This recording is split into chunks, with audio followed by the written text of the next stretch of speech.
Dans nos sociétés africaines, dans notre pays. Mais traditionnellement, le savoir était oral. Lorsque le savoir est écrit, le savoir est valorisé. Le savoir est plus facilement exploitable et le savoir laisse des traces historiques. Aujourd'hui, il y a beaucoup de savoir qui a été produit dans l'histoire des sociétés africaines, mais qui est parfois oublié, ou qui est parfois difficilement retraçable. C'est pour ça que la publication d'un livre est, encore une fois, un moment extrêmement utile dans la société. Le doyen Amélie Alidien avait l'habitude de dire qu'une société qui ne produit pas de livres, une société qui ne produit pas de livres est une société destinée à mourir. Et il disait, il vaut mieux qu'on publie de mauvais livres qu'on ne publie pas de livres. Parce que la publication de mauvais livres appelle progressivement la publication de livres de qualité. Et ce matin, nous avons la chance d'avoir la publication de livres de qualité. Tout à l'heure, d'ailleurs, M. Moudia Cissé a commencé à introduire la question et on en sera tout à l'heure plus édifié avec la présentation du professeur Québec. Deuxièmement, il s'agit d'un livre produit par quelque chose dont nous rêvions, nous, quand on faisait la recherche à l'université. C'est un partenariat entre l'université et une ONG du développement.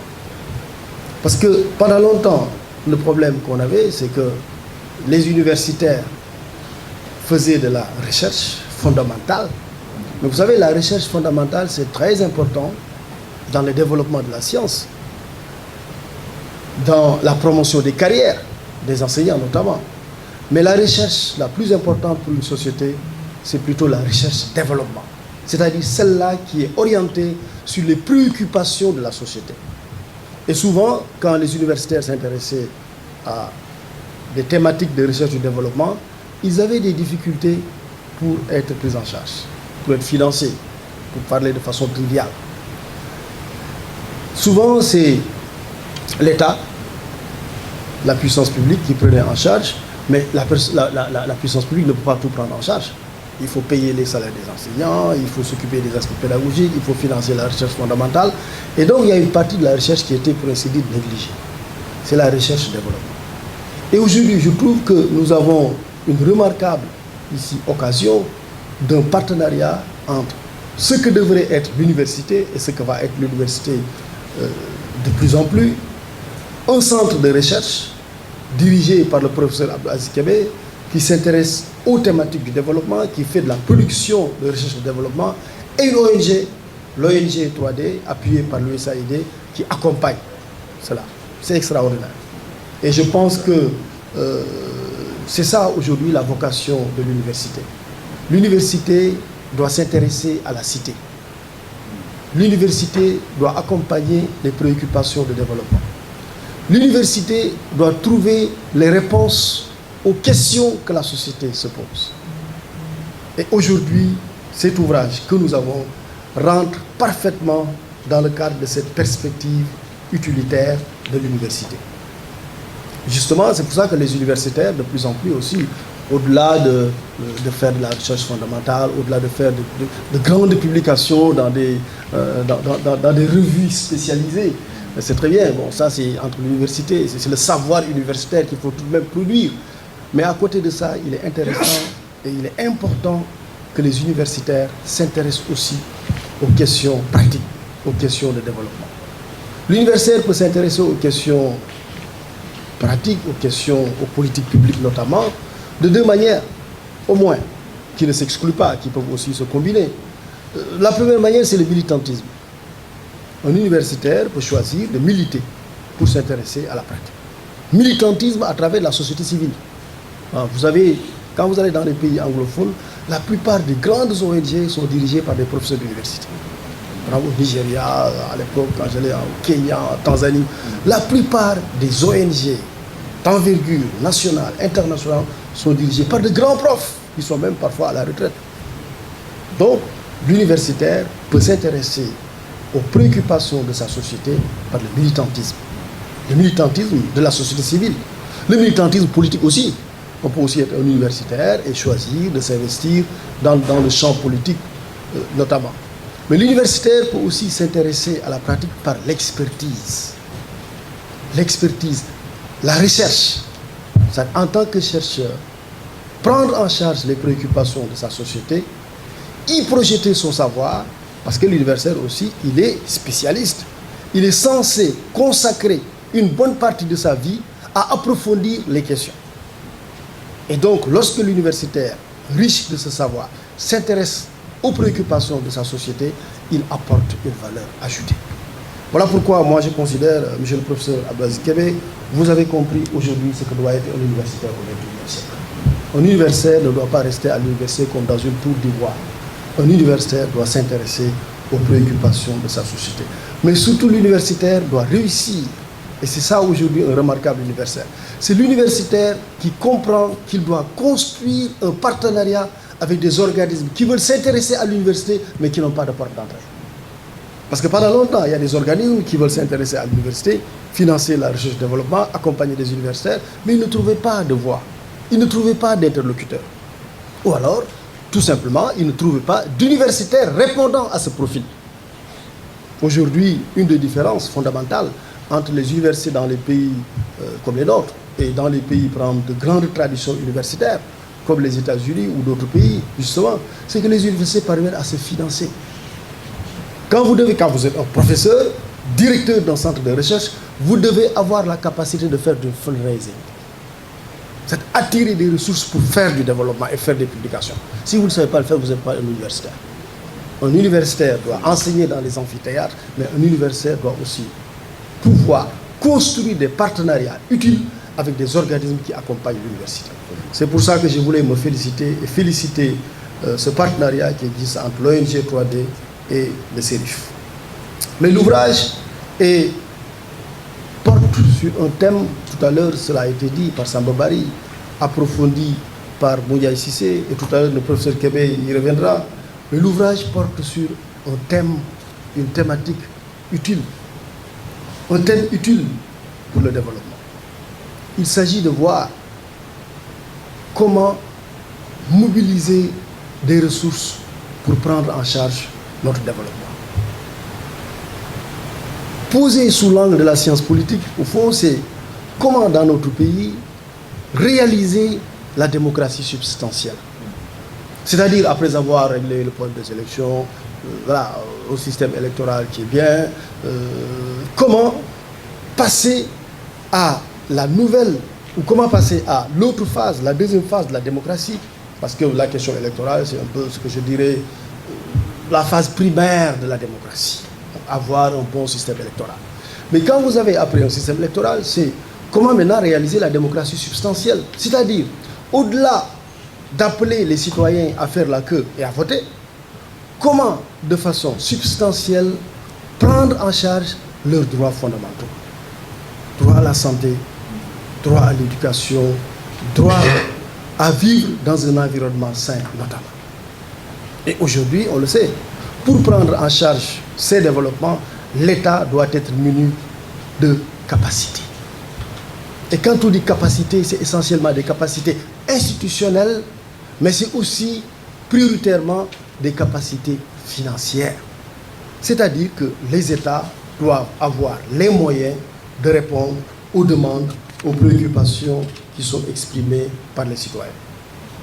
Aujourd'hui, tout le monde le sait, l'aide au développement, ce n'est pas inutile.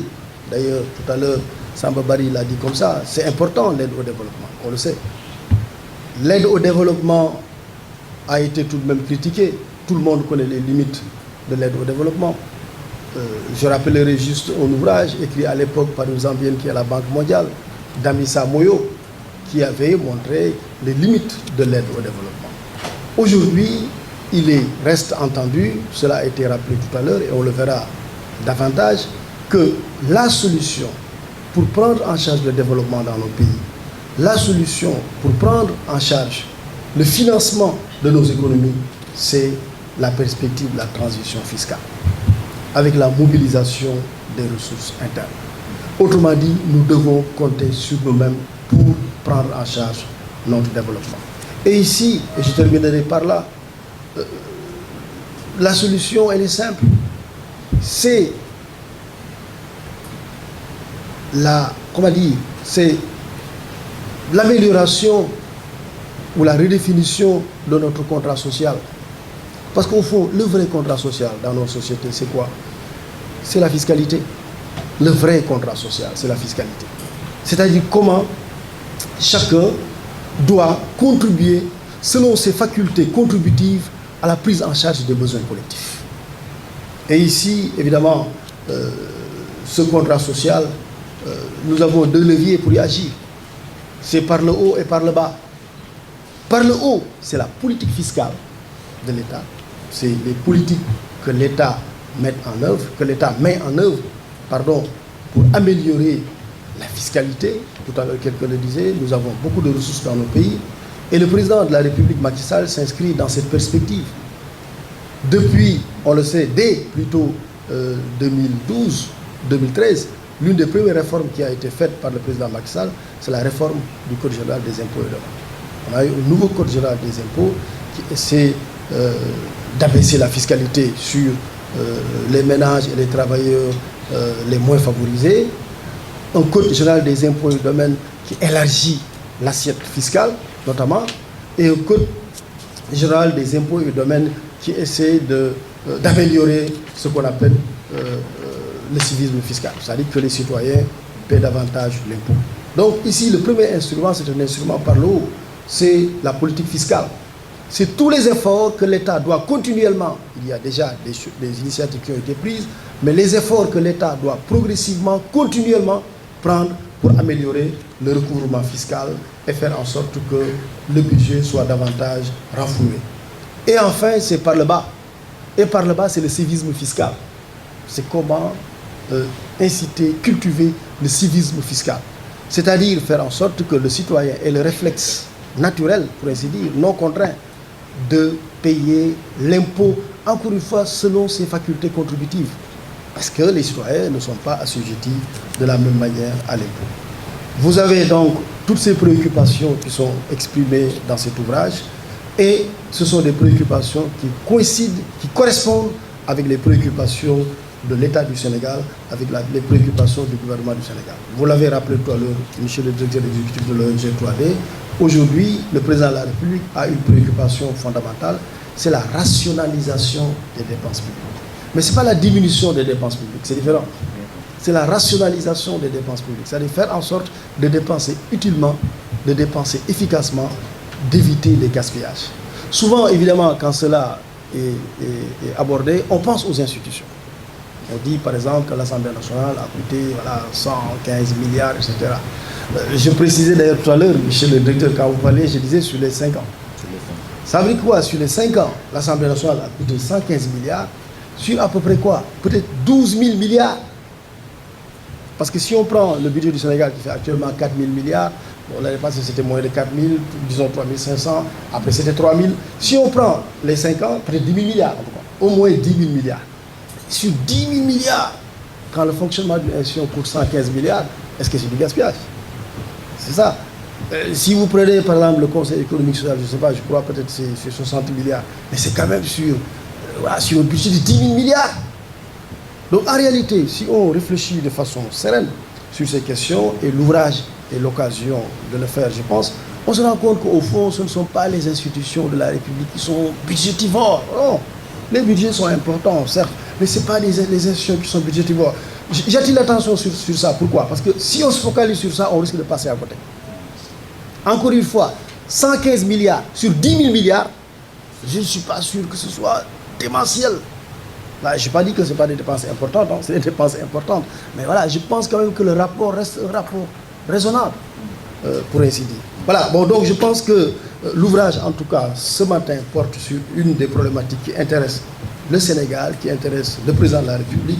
Et je voudrais, pour terminer, monsieur le directeur exécutif, vous rassurer que le président de la République est très attentif aux réflexions que vous menez au niveau de l'ONG 3D. Je pense qu'il a eu d'ailleurs plusieurs fois l'occasion de vous le dire, notamment, et que vous pouvez compter sur moi pour lui transmettre, et j'espère que ce sera fait, l'exemplaire que vous voudrez bien dédicacer pour que je lui apporte. Alors, il faut dire aussi que cette étude pour l'ONG 3D n'est pas isolée. Elle est en cohérence avec les autres productions de l'ONG 3D. Souvenez-vous, il y a un mois de cela, nous avons sorti un recueil de contributions citoyennes au dialogue politique. Avec Val Jojo, Youdé, Diagasila et d'autres chercheurs, nous avons pu réfléchir sur les thématiques abordées au dialogue national, au dialogue politique particulièrement. La question du bulletin unique, la question du mode d'élection des exécutifs territoriaux au suffrage universel direct, la question de la rationalisation du système partisan, la rationalisation des partis politiques, le financement des partis politiques. En allant au dialogue politique, comme nous représentons la société civile au niveau du dialogue, nous avons pu faire un recueil et pour chaque thématique, nous avons fait des propositions non partisanes. Parce qu'au niveau du dialogue, on a des camps qui se regardent. On a la majorité, on a le pôle de la majorité, on a le pôle de l'opposition, mais chaque camp vient avec des propositions dans l'intérêt de son camp. Nous avons voulu, nous, venir avec des propositions équidistantes.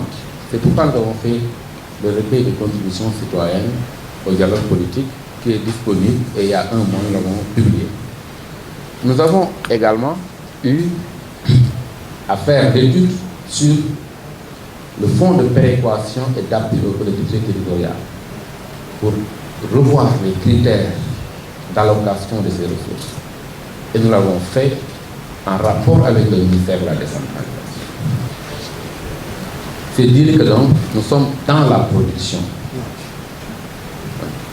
En réalité, il faut que la société civile ait des positions objectives et scientifiques sur la question des politiques publiques. C'est ça qui motive notre débat. Et donc, la démarche qui a été retenue dans le cadre de cette étude, elle est d'abord et avant tout constructive, incitative. Elle vise davantage à alerter l'État du Sénégal sur les fuites de recettes qui limitent le financement des projets de développement par les ressources endogènes. Cette problématique est au cœur de l'aphorisme sur le budget qui appuie les populations afin qu'elles s'approprient le budget dans ses volets classiques, ressources et stables. Nous avons eu, dans le cadre du programme sur le budget, avec l'appui de l'USAID, que je remercie au passage, à mettre à la disposition de l'Assemblée nationale des assistants parlementaires. Ils sont en train de faire un excellent travail. Au début, nous avons pu mettre à leur disposition 15 assistants parlementaires. On ne pouvait pas mettre un assistant parlementaire pour chaque député. Mais le gentleman agreement qu'on a trouvé avec le président de l'Assemblée, c'est de donner à chaque commission un assistant parlementaire.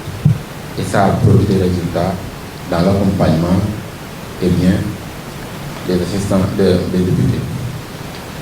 Nous avons également, dans les universités, mis en place des clubs d'analyse budgétaire.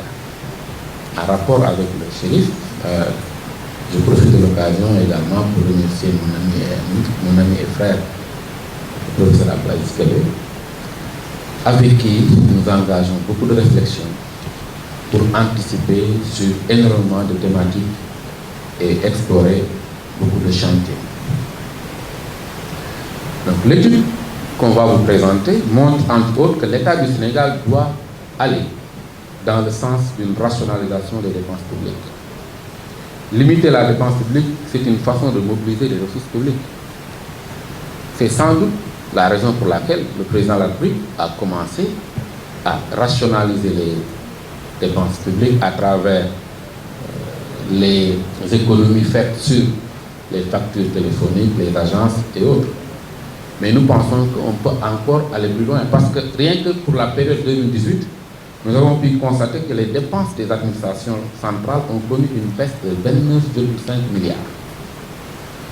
29,5 milliards rien qu'en 2018 en termes de dépenses des administrations centrales du fait des efforts de rationalisation sur les factures téléphoniques et les agences.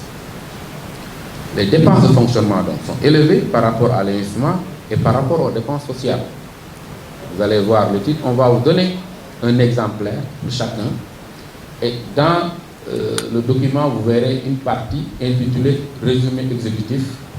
C'est 10 pages qui résument, pour ceux qui ne peuvent pas lire tout le document, vous aurez ces 10 pages qui résument le document. Je profite de l'occasion pour dire à Sam que nous avons fini de faire la traduction du document en anglais. Et donc, on voulait juste faire les dernières corrections et nous allons nous rapprocher justement après de l'Harmattan pour sa publication. Et vous parlez de la popularisation également de cet ouvrage. Nous sommes en train de voir comment l'intégrer dans nos émissions Focus Sur. Vous êtes tous en train de suivre à la télé des émissions de 13 minutes que nous diffusons en partenariat avec une télévision de la place. Et donc nous sommes en train de voir comment prendre des parties de cet ouvrage pour les diffuser. Comme nous avons fait avec les rapports de l'ITIR, nous avons eu une collaboration l'année dernière avec l'ITIR et avons pris des séquences essentielles du rapport de l'ITIR pour les diffuser en Wolof et avec des explications et des images et des illustrations qui permettent aux Sénégalais lambda de comprendre un peu le travail que l'ITIR est en train de faire. J'ai rencontré il y a une semaine la nouvelle présidente, Madame Aomari Kolsek. Nous allons continuer dans ce processus-là. Donc les dépenses de fonctionnement sont élevées et aujourd'hui les crédits alloués à certaines institutions publiques méritent une attention particulière, notamment pour la période 2012-2018 par exemple. Le pouvoir législatif nous a coûté 113 milliards de francs CFA. L'Assemblée nationale. Sur les 5. 2012-2018. Le Conseil économique, social et environnemental, 46 milliards. La Commission électorale nationale autonome, 16,85 milliards.